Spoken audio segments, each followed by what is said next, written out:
Abu Nawas menggendong pendeta.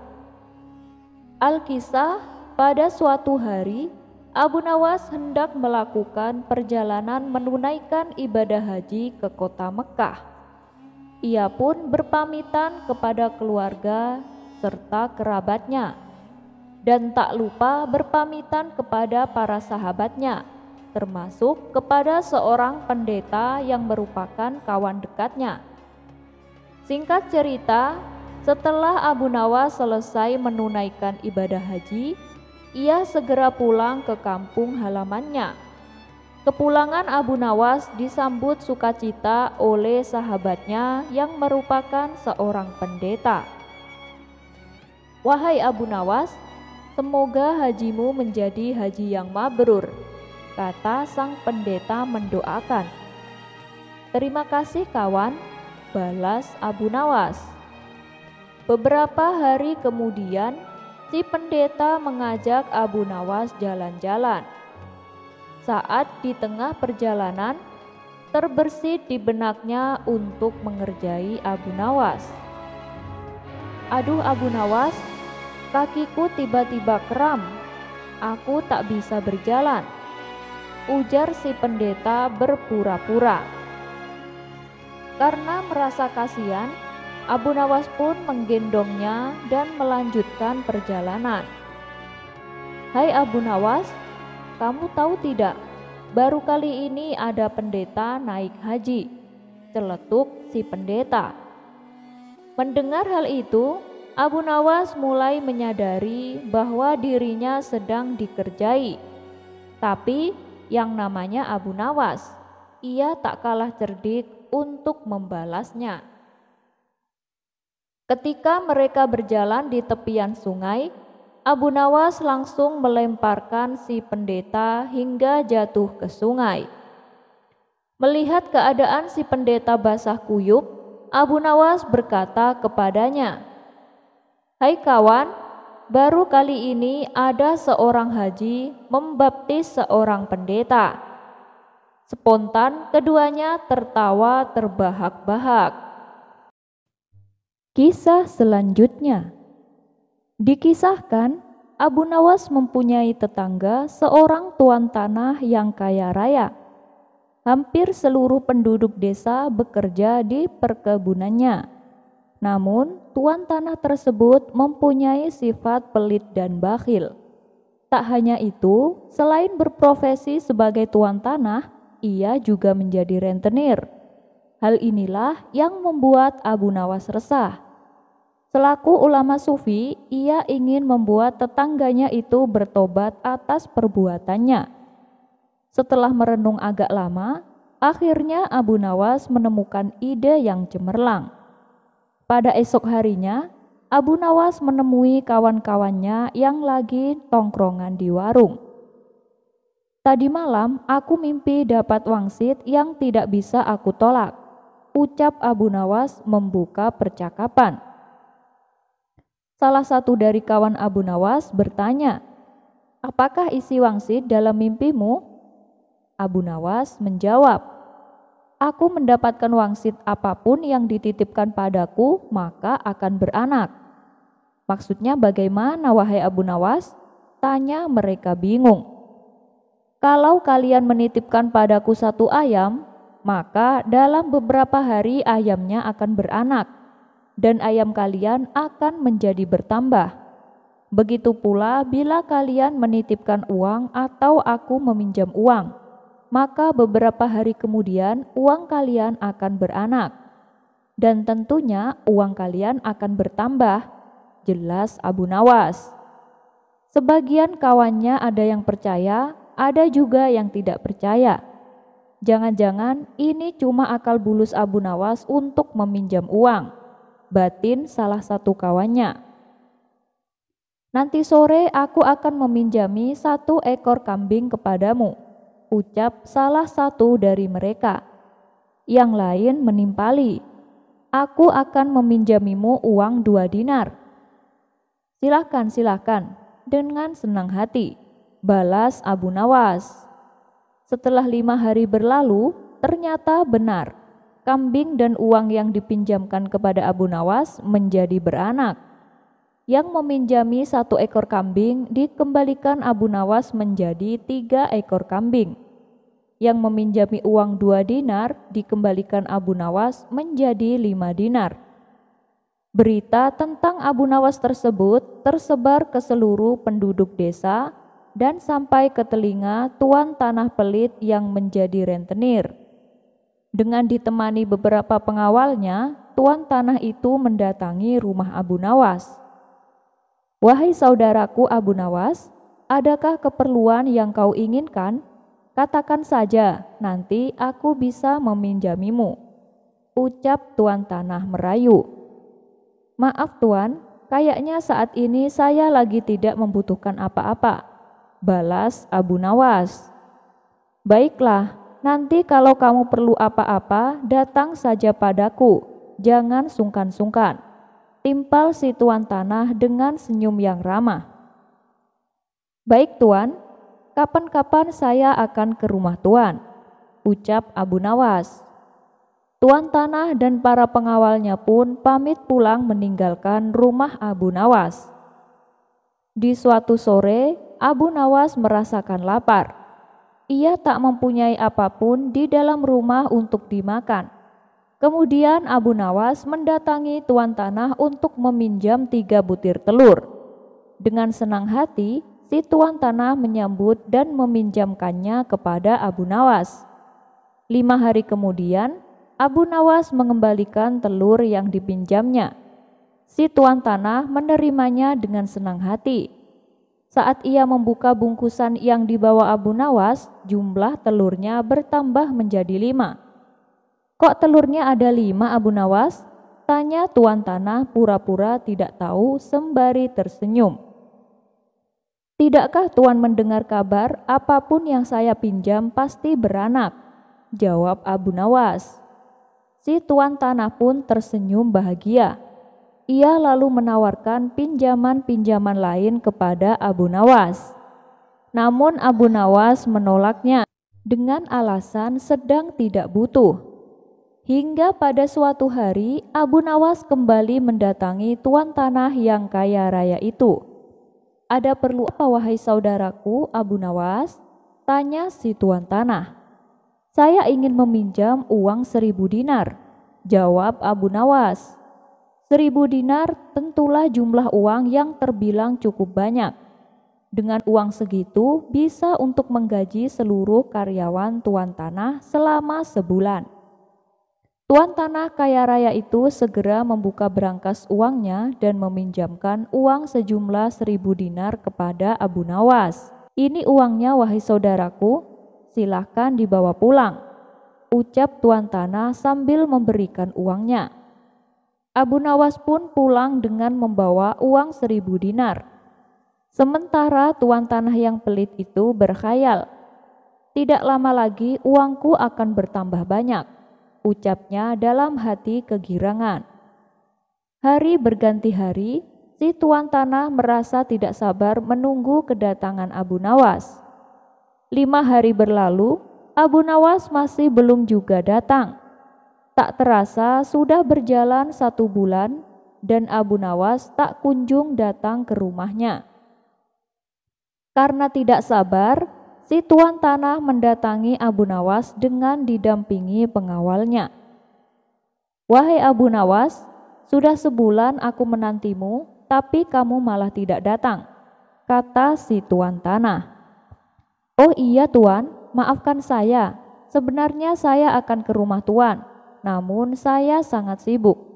Tapi berhubung tuan sudah ada di rumah saya, sekalian saja ada yang mau saya bicarakan," kata Abu Nawas beralasan. "Tidak apa-apa wahai saudaraku, silakan, apa yang mau engkau bicarakan?" balas si tuan tanah. "Begini tuan, uang yang tuan titipkan padaku 3 hari kemudian mati. Boro-boro bisa beranak, yang ada malah mati tak tersisa," jelas Abu Nawas. "Apa maksudmu wahai Abu Nawas?" tanya tuan tanah penuh emosi. "Kamu mau mempermainkan aku ya?" sambungnya. "Tidak tuanku, tapi memang begitulah kenyataannya, balas Abu Nawas. Tak terima dengan hal itu, si tuan tanah lalu melaporkan Abu Nawas ke pengadilan. Ia menuntut Abu Nawas agar dihukum pancung, karena telah menipu dirinya dengan jumlah uang yang sangat besar. Saat keduanya dihadapkan kepada hakim, si tuan tanah berkata, "Wahai hakim yang mulia, Abu Nawas telah menipuku. Katanya uang yang aku titipkan kepadanya bisa beranak, tapi kenyataannya dia menipuku dan tidak sepeser pun mengembalikan uangnya padaku. Saya minta supaya Abu Nawas dihukum pancung," ucap si tuan tanah dengan emosi. Setelah mendengar kesaksian dari tuan tanah, sang hakim bertanya kepada Abu Nawas, "Benarkah seperti itu, wahai Abu Nawas?" Abu Nawas menjawab, "Dari awal sudah saya katakan padanya, Tuan Hakim, apapun yang dititipkan padaku bisa beranak. Dan kebetulan uang yang ia titipkan padaku bukannya beranak, tapi malah mati. Dan aku tak mungkin mengembalikannya karena sudah mati. Bukankah sesuatu yang beranak pasti bisa mati?" kata Abu Nawas menjelaskan. Sang hakim manggut-manggut dan membenarkan ucapan Abu Nawas. Memang segala sesuatu yang beranak cepat atau lambat pasti akan mati. Dengan ini Abu Nawas dibebaskan dari segala tuduhan dan tidak diwajibkan untuk mengganti rugi. Mendengar keputusan itu, si tuan tanah langsung jatuh pingsan. Ia telah tertipu oleh wataknya sendiri sebagai orang yang kikir dan berprofesi sebagai rentenir. Kisah selanjutnya. Suatu hari di kota Baghdad digemparkan oleh kedatangan dua orang tamu yang mengaku ulama besar. Mereka berdua adalah Syekh Wahab dan Syekh Qadir. Dengan berpakaian jubah serba putih layaknya orang soleh, mereka menyapa masyarakat kota Baghdad. Para warga pun menyambutnya penuh penghormatan. Mereka menjamu dua tamu agung itu dengan berbagai macam hidangan. Tidak berapa lama, terdengarlah suara azan. Syekh Wahab dan Syekh Qadir lalu pamit untuk menunaikan sholat. Mereka berdua pun diantar oleh warga sampai ke masjid. Sesampainya di masjid, Syekh Wahab melepaskan sepatunya dan membiarkannya di luar teras masjid. Sedangkan Syekh Qadir melepaskan sepatunya, tapi membawanya masuk ke dalam masjid. Sementara Syekh Wahab dan Syekh Qadir melaksanakan sholat, terjadilah percakapan warga yang ada di situ. "Menurut kalian, di antara kedua orang itu siapa yang lebih alim?" tanya salah satu dari mereka. "Menurut saya Syekh Wahab yang lebih alim, karena membiarkan sepatunya di luar. Itu menunjukkan beliau mempercayakan sesuatunya kepada Allah," jawab warga yang lain. Namun ada juga yang berpendapat kalau Syekh Qadirlah yang lebih alim, sebab dengan dirinya membawa sepatu ke dalam masjid itu menunjukkan kehati-hatian. Kemudian salah seorang berkata, "Lebih baik kita tanyakan langsung kepada kedua tamu kita, pasti beliau punya alasannya." "Iya benar, itu lebih tepat," timpal lainnya. Ketika Syekh Wahab dan Syekh Qadir itu selesai sholat, mereka ditanyai secara terpisah oleh kedua kelompok yang berbeda pendapat tadi. Pertama, mereka menanyai Syekh Wahab, "Wahai Tuan Syekh, kenapa Anda meninggalkan sepatunya di luar teras masjid, padahal Syekh Qadir membawa sepatunya masuk ke dalam masjid?" Dengan tersenyum, Syekh Wahab menjawab, "Alasan saya meninggalkan sepatuku karena segala sesuatunya saya pasrahkan kepada Allah. Kalaupun sepatu saya dicuri orang, maka saya ikhlaskan dan saya tidak akan menganggapnya sebagai pencuri. Justru saya akan mendoakan agar sepatuku menjadi kebaikan bagi dirinya." Mendengar jawaban Syekh Wahab, masyarakat pun terkagum-kagum dengan kerendahan hatinya. Kemudian giliran Syekh Qadir yang ditanya, "Wahai Tuan Syekh, kenapa Anda membawa masuk sepatunya ke dalam masjid, padahal Syekh Wahab membiarkan sepatunya di teras masjid?" Mendapat pertanyaan seperti itu, Syekh Qadir pun tersenyum. Lalu ia menjawab, "Kalau saya biarkan sepatuku di luar, saya khawatir akan menggoda seseorang untuk mencurinya. Jika sampai kubiarkan itu terjadi, maka ketika sepatuku dicuri, saya juga ikut menanggung dosanya, karena saya telah ikut andil menggoda seseorang untuk mencuri.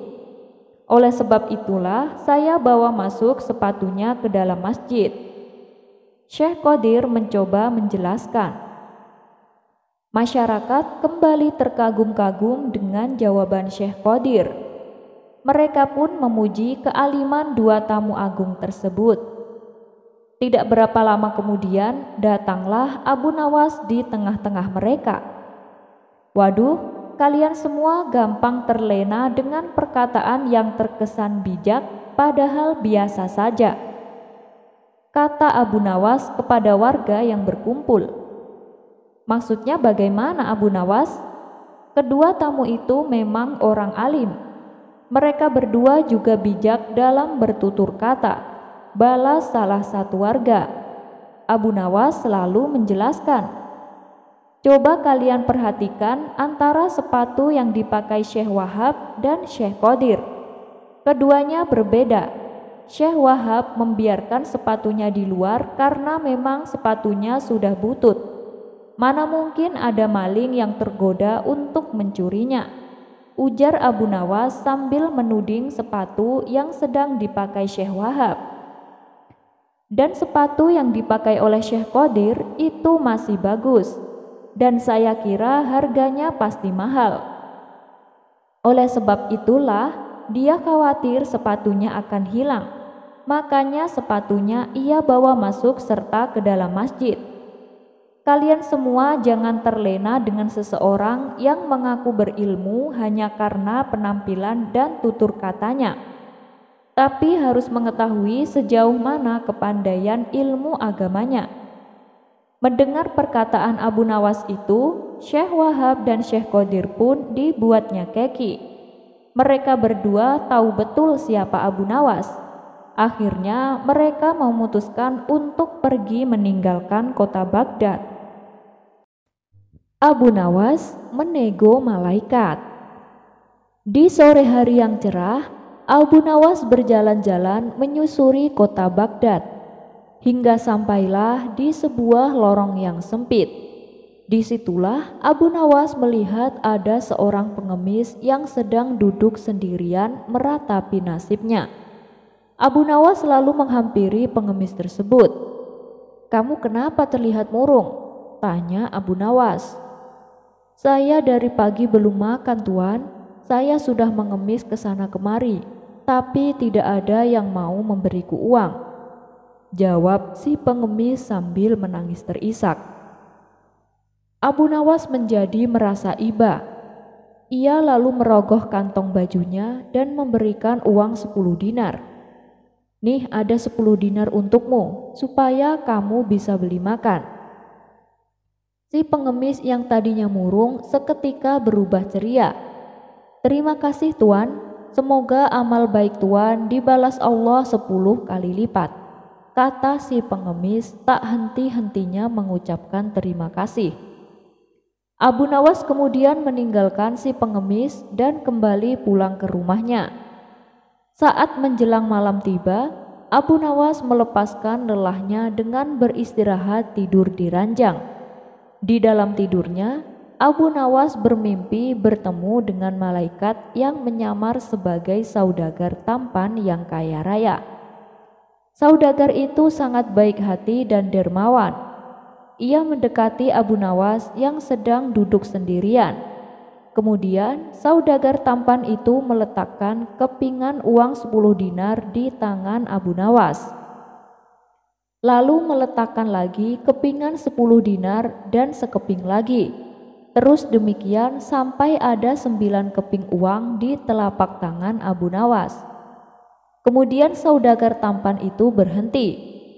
Abu Nawas tahu kalau saudagar tampan tersebut masih memiliki 1 keping emas di tangannya. Karena Abu Nawas teringat doa pengemis tadi sore, ia mengatakan, semoga Allah akan membalasmu 10 kali lipat. Merasa jumlah kepingan uang di tangannya hanya 90 dinar, ia pun menagih sisa 10 dinar yang masih berada di tangan saudagar tampan tersebut. Tuan, berikan sisa uangnya kepadaku, biar jumlahnya genap menjadi 100 dinar. Akan tetapi saudagar itu tak mau memberikannya. Abu Nawas mencoba merebut yang 10 dinar dari tangan saudagar tampan. Namun tiba-tiba Abu Nawas terbangun dari mimpinya. Ia pun langsung melihat ke telapak tangannya, dan tentu saja sama sekali tak ada uang di tangannya. Dengan cepat-cepat Abu Nawas menutup matanya kembali dan berteriak, "Baiklah, yang 10 dinar tidak usah kau berikan tuan, tapi tolong yang 90 dinar itu kembalikan padaku." Abu Nawas dihukum menjadi gembel. Ada saja akal cerdik Abu Nawas untuk mensiasati hukuman Baginda Raja. Kisah ini bermula ketika suatu hari Abu Nawas berbuat kesalahan yang membuat Baginda Raja murka. Oleh sebab itulah, ia pun akan dijatuhi hukuman. Namun, karena seringnya lolos dari hukuman yang dijalaninya, kali ini Baginda Raja mempunyai cara lain yang berbeda dari biasanya untuk menghukum Abu Nawas. Kemudian dibawalah Abu Nawas ke tengah alun-alun dengan disaksikan seluruh masyarakat Baghdad. "Hei Abu Nawas," seru Baginda Raja, "atas kesalahan yang kau perbuat, kamu dihukum harus menjadi gembel selama sebulan. Kamu harus tidur di jalanan, kamu tidak boleh mengemis atau meminta-minta makanan kepada orang-orang, dan kamu tidak boleh membeli makanan untuk mengisi perutmu." Tugas Baginda Raja. "Lalu, bagaimana kalau ada orang yang kasihan terus memberiku makanan paduka?"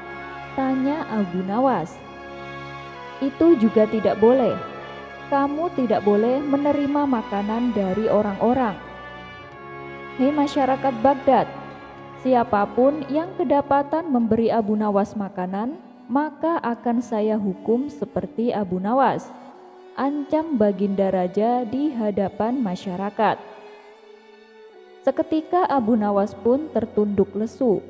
Dalam hati ia berkata, "Hukuman macam apa ini?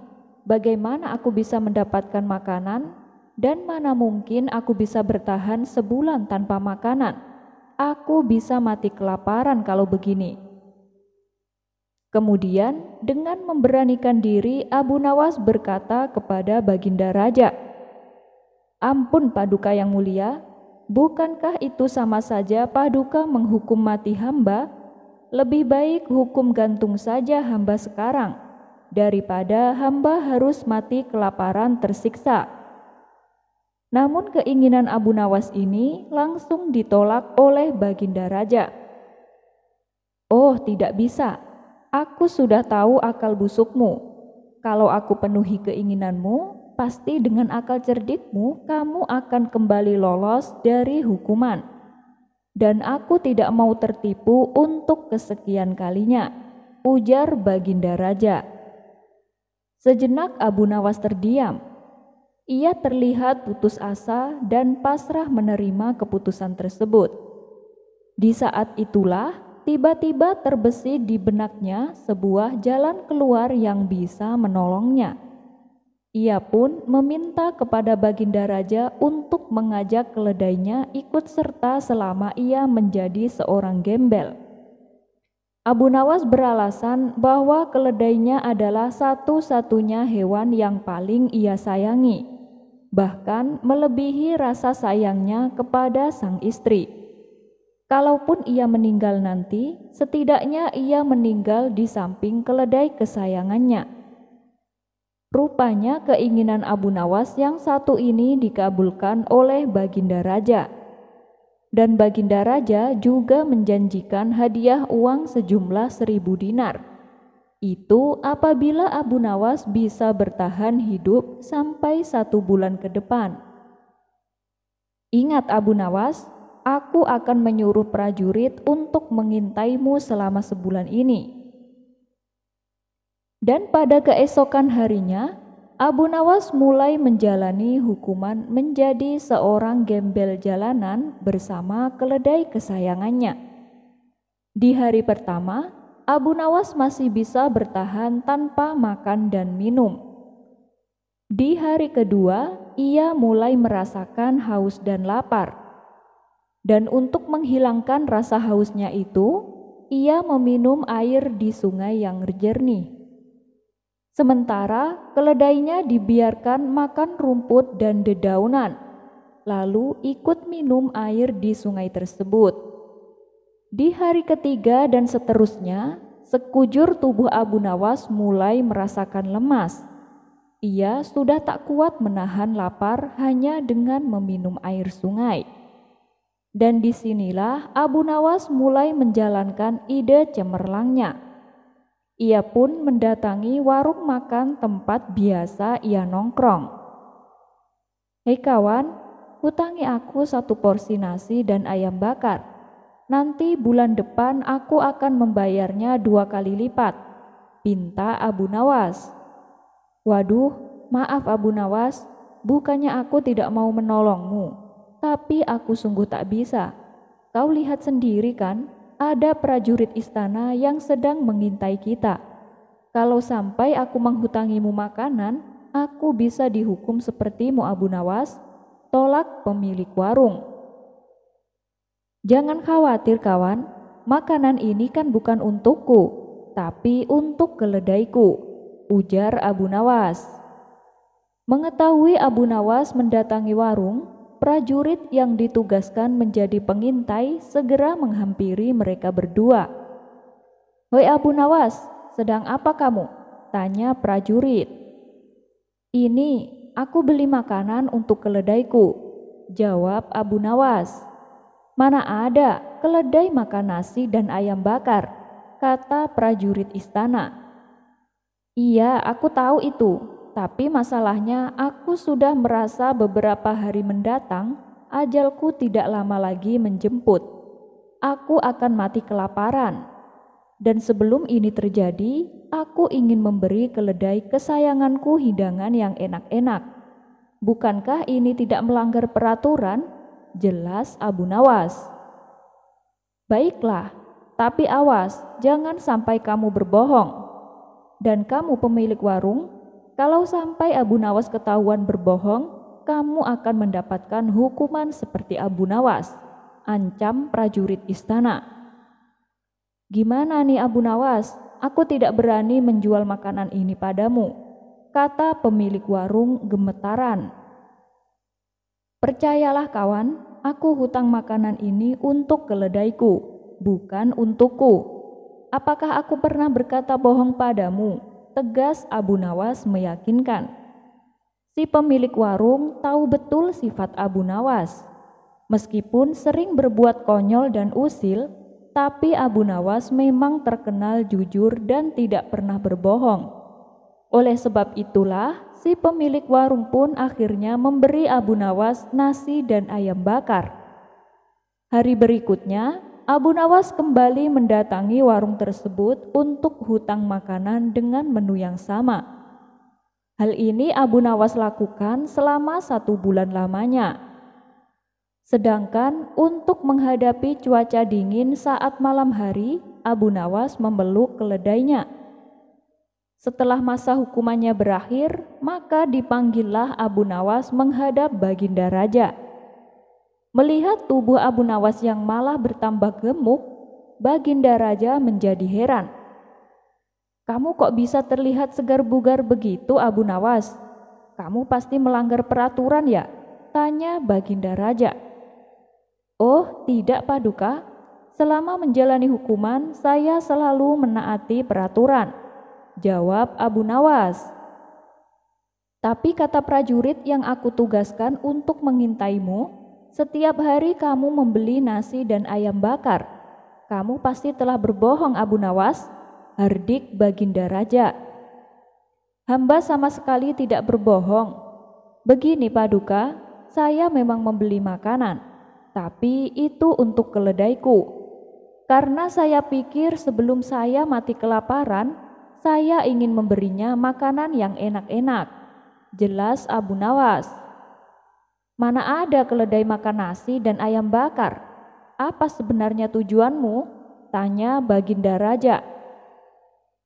"Paduka, dengan melihat keledaiku makan hidangan enak tersebut, setidaknya aku bisa mati dengan tenang, sambil membayangkan kalau aku yang memakan hidangan itu," ujar Abu Nawas. "Memang keledaimu mau memakannya?" tanya Baginda Raja. "Disitulah letak masalahnya Paduka. Padahal saya sudah membujuknya berulang kali, tapi keledai saya malah memilih makan rumput. Dan mungkin karena merasa kasihan, keledai itu menyingkirkan makanannya tepat di hadapanku, seolah-olah ia memberikan isyarat bahwa makanannya ia berikan untukku. Ya tentu saja aku pun segera memakannya," kata Abu Nawas menuturkan. "Kalau seperti itu berarti kamu telah melanggar peraturan, Abu Nawas. Dan pemilik warung itu juga telah berani menentangku. Kamu dan pemilik warung makan akan aku hukum lebih berat lagi," tegas Baginda Raja. "Loh, sebentar, salahnya di mana Paduka? Bukankah Paduka mengatakan selama saya menjalani hukuman, saya harus di jalanan dan saya lakukan itu. Saya juga tidak mengemis atau meminta makanan kepada orang-orang. Dan saya juga tidak membeli makanan untuk mengisi perut saya. Tapi saya membeli makanan untuk keledai saya. Namun karena ia kasihan, lalu ia memberikannya kepadaku. Bukankah peraturan selanjutnya saya tidak boleh menerima pemberian makanan dari orang-orang? Tapi kalau yang memberi makanan adalah keledai, tentu itu tidak melanggar peraturan kan Paduka?" kata Abu Nawas beralasan. Mendengar hal itu, Baginda Raja terdiam dan tak sanggup membantahnya. Berkat kecerdikan Abu Nawas, ia pun akhirnya berhasil menjalani hukuman tanpa harus mati kelaparan. Dan sesuai perjanjian, Abu Nawas diberi hadiah 1000 dinar. Ia pun segera bergegas pergi ke pemilik warung untuk membayar hutangnya selama sebulan. Abu Nawas menjelma menjadi setan. Dikisahkan, suatu ketika Abu Nawas sedang memberikan nasihat kepada murid-muridnya tentang bahayanya perempuan dan laki-laki berduaan yang bukan muhrimnya, karena itu bisa menimbulkan perbuatan maksiat. Sebab manakala perempuan dan laki-laki berduaan, pihak ketiganya adalah setan. Kalian tahu kan siapa itu setan? Tanya Abu Nawas. Tahu Tuan Guru, setan itu adalah musuh manusia, jawab murid-muridnya. Kemudian salah satu muridnya bertanya, Tuan Guru, apakah kita boleh memukul setan? Dia kan musuh manusia. Dengan tersenyum, Abu Nawas pun menjawab, oh ya boleh, kalian boleh memukul setan. Bila perlu pakai tongkat kayu biar kapok itu setan, jawab Abu Nawas. Tidak berapa lama kemudian, Abu Nawas kedatangan tamu seorang wanita dan seorang laki-laki. Abu Nawas pun mengajaknya masuk untuk duduk di ruang tamu. Ternyata kedua tamu tersebut adalah sepasang kekasih yang akan melangsungkan pernikahan. Dan tujuan mereka datang itu untuk meminta Abu Nawas supaya hadir di acara pernikahannya. Mereka meminta agar Abu Nawaslah yang memimpin doa di pernikahannya. "Oh, baiklah. Kapan rencana pernikahan kalian?" tanya Abu Nawas. "Rencananya besok lusa, Tuan Abu," jawab mereka. Ketika mereka sedang serius membicarakan rencananya, tiba-tiba beberapa anak murid datang dan menyerang Abu Nawas. Mereka memukulnya berkali-kali dengan menggunakan tongkat kayu. "Woi, apa-apaan kalian?" tanya Abu Nawas sembari menahan rasa sakit. "Kami sudah memukul setan, Tuan Guru," jawab muridnya serempak. "Memukul setan? Apa maksud kalian?" tanya Abu Nawas keheranan. "Loh, bukankah tadi Tuan Guru bilang, bila ada seorang wanita dan laki-laki berduaan, maka pihak ketiganya adalah setan. Tuan Guru juga bilang kan, katanya kami boleh memukul setan. Kalau perlu pakai tongkat kayu biar kapok," ujar salah satu muridnya. Seketika Abu Nawas pun menepuk jidat dan berkata, "Aduh, kalian pikir aku ini setan? Bukan begitu maksud saya," tutur Abu Nawas yang tengah menahan rasa sakitnya. Abu Nawas nekat menjual istrinya. Pada kisah sebelumnya, kita sama-sama sudah mengetahui bahwa Abu Nawas mempunyai istri yang sangat cantik. Bagaimana tidak, istrinya adalah kembang desa yang pernah menjadi rebutan di kampungnya. Dan meskipun sudah diperistri oleh Abu Nawas, para pria masih saja menggodanya. Hingga akhirnya Abu Nawas pun mengerjai mereka. Walhasil para pria tersebut menjadi kapok berurusan dengan Abu Nawas. Dan ternyata kejadian itu terulang kembali. Kala itu ada saudagar kaya dari negeri seberang datang ke kota Baghdad untuk berniaga. Saudagar tersebut terkenal dengan mata keranjangnya, sehingga apabila melihat wanita cantik, ia berusaha untuk memilikinya. Suatu ketika, tanpa sengaja ia melihat istri Abu Nawas yang sedang berjalan pulang dari pasar.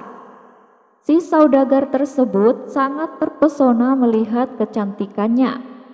Segera saja si saudagar itu mencari tahu siapa gerangan wanita yang baru saja dilihatnya. Setelah bertanya kepada warga setempat, barulah ia mengetahui bahwa wanita itu adalah istri Abu Nawas. Tanpa menunggu lama, ia segera mendatangi rumah Abu Nawas. Setibanya di sana, terlihat Abu Nawas sedang duduk santai di depan rumah. "Hei, kamu Abu Nawas itu kan?" tanya si saudagar. "Iya benar, Anda ini siapa ya?" tanya Abu Nawas. "Kenalin, aku saudagar yang paling kaya dari negeri seberang," jawab si saudagar. "Oh, dari mana kau tahu namaku? Padahal aku tidak mengenalmu." "Terus apa keperluanmu datang kemari?" tanya Abu Nawas kembali. "Begini Abu Nawas, aku perhatikan kehidupanmu itu susah. Rumahmu juga kecil dan jelek lagi. Aku punya tawaran untukmu supaya hidupmu menjadi kaya," kata si saudagar. "Oh ya, apa itu tawarannya?" tanya Abu Nawas. "Begini, istrimu kan cantik, kasihan dia tinggal di rumah jelekmu ini. Kalau kamu bersedia, ceraikan dia dan aku akan menikahinya. Dan jangan khawatir, sebagai imbalannya aku akan memberimu emas sebesar berat badan istrimu," kata si saudagar. Mendengar hal itu, spontan Abu Nawas menjadi emosi dan ingin segera memukulnya. Akan tetapi, ia berusaha menahan emosinya. Abu Nawas pun hanya terdiam sembari menghela nafas. "Gimana Abu Nawas? Kamu masih bingung ya? Baiklah, begini saja. Bagaimana kalau emasnya aku beri 2 kali lipat dari berat badan istrimu?" tanya si saudagar. Menyadari tamunya adalah saudagar mata keranjang, muncullah di benak Abu Nawas untuk mengerjainya. Kemudian ia berkata kepada saudagar kaya, "Ya, kalau aku sih setuju-setuju saja, tapi tunggu ya." "Bener nih Abu Nawas, lalu aku tunggu sampai kapan? Gak lama kan?" tanya si saudagar tak sabar. "Tunggu sampai istriku berat badannya menjadi 1 kintal. Lumayan kan, aku bisa mendapatkan emas 2 kintal, jawab Abu Nawas. "Lah, itu sih percuma. Mana mungkin aku mau istri berbadan besar," gerutu si saudagar. Lantas ia pun pergi meninggalkan rumah Abu Nawas. Sementara Abu Nawas tertawa terkekeh-kekeh melihat reaksi saudagar kaya tersebut. Abu Jahil menjadi sakti. Dikisahkan, Abu Jahil baru saja melangsungkan pernikahannya dengan seorang janda yang cantik. Beberapa hari kemudian, Abu Nawas main ke rumahnya untuk mengucapkan selamat. Tak lupa ia juga membawa hadiah atas pernikahan Abu Jahil. "Maaf Abu Jahil, aku baru bisa datang. Belakangan ini aku sering dipanggil ke istana," kata Abu Nawas. "Tidak apa-apa, silakan duduk Abu Nawas," balas Abu Jahil. Ketika mereka berdua tengah asyik ngobrol, tiba-tiba istri barunya keluar dari kamar dan berkata manja kepada Abu Jahil, "Duhai suamiku, mataku sakit." Abu Jahil pun segera menghampiri sang istri dan mencium kedua matanya. "Gimana, sakitnya udah mendingan?" tanya Abu Jahil. "Iya, aku sudah tidak merasakan sakit," jawab istrinya manja. "Tapi tanganku masih sakit suamiku," kata sang istri. "Kenapa dengan tanganmu?" tanya Abu Jahil khawatir. "Tadi waktu nyuci kayaknya kesleo," jawab istrinya. "Tangan mana yang sakit? Biar aku cium," ujar Abu Jahil. Sang istri pun memberikan tangan kanannya, lalu oleh Abu Jahil diciumnya tangan tersebut. "Gimana, sakitnya sudah hilang kan?" tanya Abu Jahil. "Iya, sudah hilang," jawab istrinya penuh manja. Ia pun lalu kembali masuk ke dalam kamar, sementara Abu Nawas yang sedari tadi menyaksikan hal itu merasa takjub dengan kesaktian Abu Jahil. "Wahai Abu Jahil, aku tidak menyangka, ternyata kau sakti juga ya. Hanya dengan menciumnya saja semua penyakit bisa langsung sembuh," kata Abu Nawas. Abu Jahil tersenyum bangga dengan pujian yang ia terima. "Oh iya Abu Jahil, kebetulan aku juga sedang menderita suatu penyakit. Maukah kau menyembuhkanku?" pinta Abu Nawas. "Bisa saja, beritahu aku apa penyakitmu?" tanya Abu Jahil. "Begini Abu Jahil, selama ini aku menderita ambeien. Tolong cium pantatku supaya penyakitnya langsung hilang," kata Abu Nawas memohon. Sontak Abu Jahil menjadi emosi. Ia pun segera mengusir Abu Nawas dari rumahnya. "Pergi kau, dasar orang gila," bentak Abu Jahil. Seketika Abu Nawas lari terbirit-birit meninggalkan Abu Jahil. Kisah selanjutnya dikisahkan, pada suatu hari kerajaan kedatangan seorang tamu asing, sehingga Baginda Raja membutuhkan penerjemah selama menjamu tamu tersebut. Tapi yang membuatnya kebingungan, Baginda Raja belum menemukan orang yang menguasai bahasa tamunya itu. Tiba-tiba penasehat istana berkata, "Kenapa tidak undang Abu Nawas saja?" Baginda Raja bertanya, "Memangnya dia pandai bahasa asing?" Penasehat istana menjawab, "Bukankah saat Abu Nawas berniaga, ia pernah berkelana dari satu negeri ke negeri yang lain? Tentunya ia pandai menguasai beberapa bahasa asing." Mendengar penjelasan penasehat istana, Baginda Raja pun segera mengundang Abu Nawas untuk menjadi penerjemah. Singkat cerita, diadakanlah acara jamuan makan malam guna menyambut tamu asing tersebut. Setelah jamuan makan malam selesai, Baginda Raja dan tamunya memulai sebuah percakapan. Disitulah Abu Nawas melaksanakan tugasnya sebagai penerjemah dan ternyata semuanya berjalan lancar. Baginda Raja pun sangat senang kepada Abu Nawas karena ia begitu cakap melaksanakan tugasnya sebagai seorang penerjemah yang handal, sehingga suasana percakapan pun menjadi terasa semakin hangat. Namun, diam-diam sang penasehat istana terus mengamati Abu Nawas. Ia merasa ada sesuatu yang ganjil dalam menerjemahkan perkataan raja kepada tamu asingnya itu.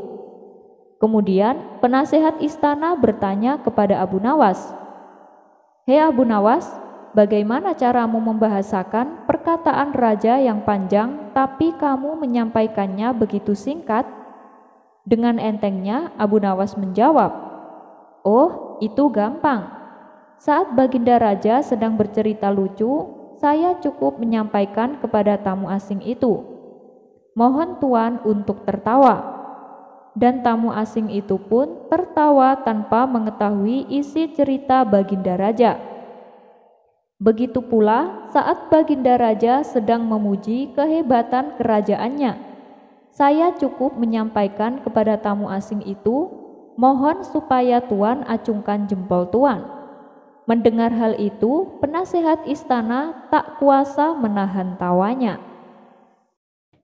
Kisah selanjutnya, ada kisah mengerikan yang menimpa kepada beberapa orang karena menghina hadis Nabi Shallallahu Alaihi Wasallam. Kisah pertama disampaikan oleh Imam Zahabi dari Al-Qadi Abu Thayyib. "Suatu kali kami pernah mengikuti pengajian di Masjid Jami Al-Mansur. Lalu tiba-tiba datang seorang pemuda dari Khurasan menanyakan perihal masalah Al-Musaroh serta meminta dalilnya sekaligus. Pertanyaan pemuda itu pun dijawab dengan membawakan hadis dari Abu Hurairah. Akan tetapi si pemuda malah mencela dan menghina Abu Hurairah. Belum selesai ia menghujat, tiba-tiba seekor ular besar jatuh dari atap masjid. Para jemaah pun berlarian ketakutan termasuk si pemuda. Anehnya ular tersebut justru mengejar si pemuda. Tentu saja hal ini membuatnya bertambah panik. Lalu ular itu berteriak kepadanya, "Bertaubatlah, bertaubatlah." Pemuda itu segera menjawab dengan penuh ketakutan, Iya, saya bertaubat." Seketika ular tersebut langsung menghilang tanpa meninggalkan jejak sama sekali. Kisah kedua diceritakan oleh Imam Muhammad bin Ismail. Suatu ketika saat beliau menerangkan tentang hadis di mana hadis tersebut berbunyi, "Apabila salah seorang di antara kalian bangun dari tidurnya, maka janganlah dia memasukkan tangannya ke bejana, sehingga dia mencucinya terlebih dahulu, sebab dia tidak tahu di mana tangannya bermalam." Hadis riwayat Muslim nomor 103. Tiba-tiba ada seorang lelaki berkata dengan nada mengejek, Aku tahu kok di mana tanganku bermalam. Tentu saja di atas kasur. Kemudian pada pagi harinya saat si lelaki terbangun dari tidurnya, ternyata dia memasukkan tangannya ke dubur hingga sampai siku-sikunya. Kisah yang ketiga diceritakan oleh Syekh Imam Nawawi. Bersiwak adalah salah satu perbuatan yang dicontohkan oleh Nabi. Oleh karenanya, bagi siapa saja yang menirunya, maka dianggap telah menghidupkan sunah-sunahnya. Tapi ada salah satu orang tua santri yang melecehkan sunah tersebut. Kisah ini berawal ketika anaknya baru pulang dari pesantren. Melihat tangan anaknya memegang siwak, ayahnya bertanya, "Gurumu memberi apa?" Anaknya menjawab, "Siwak, wahai ayah." Lalu sang ayah mengambil siwak tersebut dan meletakkan di duburnya sebagai penghinaan. Selang beberapa hari, dubur ayahnya mengeluarkan sejenis ikan. 2 hari kemudian, ayahnya meninggal dunia. Kisah yang keempat diceritakan oleh Ad-Dainawari dari Ahmad bin Su'aib Abu Dawud As-Sijistani. Pernah berkata, suatu ketika kami belajar kepada seorang ahli hadis.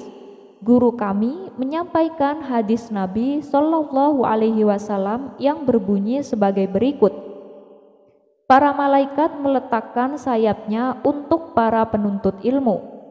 Waktu itu di dalam majelis ada seorang Mu'tazilah yang melecehkan hadis ini. Ia pun berkata, "Demi Allah, besok saya akan mengenakan sandal yang berpaku, lalu akan kuinjakkan ke sayap para malaikat." Dia pun melakukannya dan kedua kakinya langsung keras sehingga dimakan oleh rayap. Kisah serupa juga pernah diceritakan oleh Abu Yahya Zakaria As-Saji. Pernah kami berjalan di kampung kota Basrah menuju rumah seorang ahli hadis. Kami pun tergesa-gesa berjalan cepat ke rumahnya. Dalam rombongan kami ada seorang yang berkomentar dengan nada mengejek, "Angkatlah kaki kalian dari sayap para malaikat. Janganlah kalian memecahkannya." Ternyata dia seketika itu juga tidak bisa berjalan. Dia tetap di tempatnya sampai kakinya kering dan jatuh. Wallahu a'lam bishawab.